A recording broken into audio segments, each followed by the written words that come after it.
नमस्कार, स्वागत है आपका टीएनबी एकेडमी में। आज हम बात करेंगे ऑडिटिंग के दो मुख्य प्रकारों के बारे में, इंटरनल ऑडिट और एक्सटर्नल ऑडिट। ऑडिटिंग केवल अकाउंट्स चेक करने का नाम नहीं है, बल्कि ये एक सिस्टमैटिक प्रोसेस है जिससे किसी भी ऑर्गेनाइजेशन की फाइनेंशियल हेल्थ, प्रोसेसेस और कंप्लायंस की स्थिति का सही पता चलता है।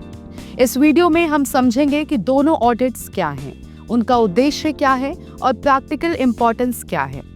सबसे पहले जानते हैं इंटरनल ऑडिट यानी संगठन के अंदर की निगरानी।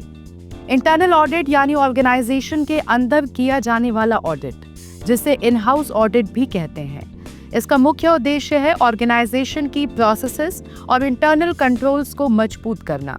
इसे इंटरनल टीम कंडक्ट करती है और ये यूजुअली रेगुलर इंटरवल्स जैसे मंथली, क्वार्टरली या एनुअली होती है।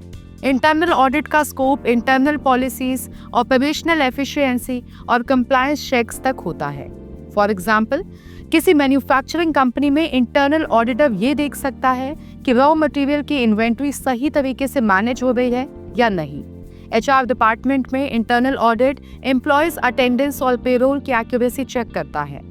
Internal audit weak processes identify करने, रिस्क मिटिगेशन करने और मैनेजमेंट की टाइमली रिपोर्ट्स देने में मदद करता है। अब जानेंगे एक्सटर्नल ऑडिट यानी बाहरी सत्यापन क्या है।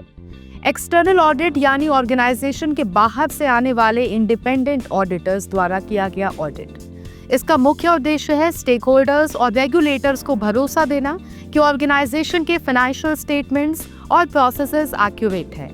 Internal audit usually annually conduct होता है और इसका scope financial records, statutory compliance और ओवरऑल क्रेडिबिलिटी तक होता है। एग्जाम्पल, किसी कंपनी के एनुअल अकाउंट्स का स्टैट्यूटरी ऑडिट शेयर होल्डर्स और टैक्स अथॉरिटीज के लिए, बैंक्स लोन अप्रूवल्स के लिए एक्सटर्नल ऑडिट देखती है कि ऑर्गेनाइजेशन की फाइनेंशियल पोजीशन वेरीफाइड और रिलायबल है। एक्सटर्नल ऑडिट स्टेक होल्डर्स का ट्रस्ट बढ़ाने, कंप्लायंस सुनिश्चित करने और फ्रॉड डिटेक्शन में महत्वपूर्ण भूमिका निभाता है। अब जानेंगे इंटरनल और एक्सटर्नल ऑडिट में मुख्य अंतर क्या है। इंटरनल और एक्सटर्नल ऑडिट के बीच कुछ महत्वपूर्ण अंतर हैं। Internal audit in house team द्वारा कंडक्ट होती है और मैनेजमेंट फोकस्ड होती है, जबकि एक्सटर्नल ऑडिट इंडिपेंडेंट ऑडिटर्स द्वारा की जाती है और स्टेक होल्डर्स फोकस्ड होती है। इंटरनल ऑडिट का फोकस प्रोसेस इंप्रूवमेंट और एफिशिएंसी पर होता है, जबकि एक्सटर्नल ऑडिट का फोकस एक्यूरेसी, क्रेडिबिलिटी और स्टैट्यूटरी कंप्लायंस पर होता है। फ्रीक्वेंसी में भी अंतर है। इंटरनल ऑडिट रेगुलर होती है, एक्सटर्नल ऑडिट यूजुअली एनुअली होती है। अब इसको उदाहरण के साथ समझते हैं। इंटरनल ऑडिट टीम ने इन्वेंट्री ट्रैकिंग में लूपहोल पाया और मैनेजमेंट को नोटिफाई किया।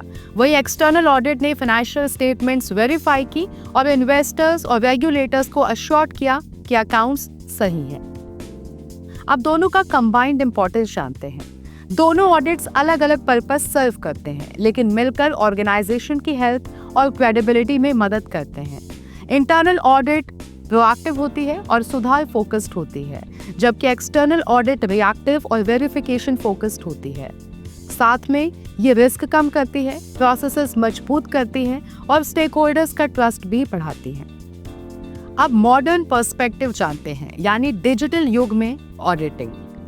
आज इंटरनल और एक्सटर्नल ऑडिट्स डिजिटल टूल्स और ईआरपी सिस्टम्स के जरिए कंडक्ट होती हैं। कंटिन्यूअस ऑडिटिंग यानी real time monitoring, remote audits, forensic audits, ISO audits और ESG compliance audits modern trends में शामिल हैं। इससे ऑर्गेनाइजेशंस को रियल टाइम इंसाइट्स और फास्ट डिसीजन मेकिंग में मदद मिलती है। दोस्तों, का रिकैप करें तो इंटरनल ऑडिट ऑर्गेनाइजेशन के अंदर प्रोसेसेस को मजबूत करने के लिए होती है और मैनेजमेंट फोकस्ड होती है। एक्सटर्नल ऑडिट इंडिपेंडेंट होती है, स्टेक होल्डर्स और रेगुलेटर्स को एश्योरेंस देने के लिए होती है। दोनों ऑडिट्स जरूरी हैं क्योंकि ये मिलकर रिस्क रिडक्शन, एफिशिएंसी, ट्रांसपेरेंसी और ट्रस्ट सुनिश्चित करते हैं। याद रखिए, इंटरनल ऑडिट का मतलब है strengthen from with in, external audit का मतलब है अश्योर द वर्ल्ड। फिलहाल के लिए मेरे साथ आज बस इतना ही। हम फिर मिलेंगे एक ऐसे ही जानकारीपूर्ण वीडियो के साथ। तब तक के लिए देखते रहिए टीएनबी एकेडमी। धन्यवाद।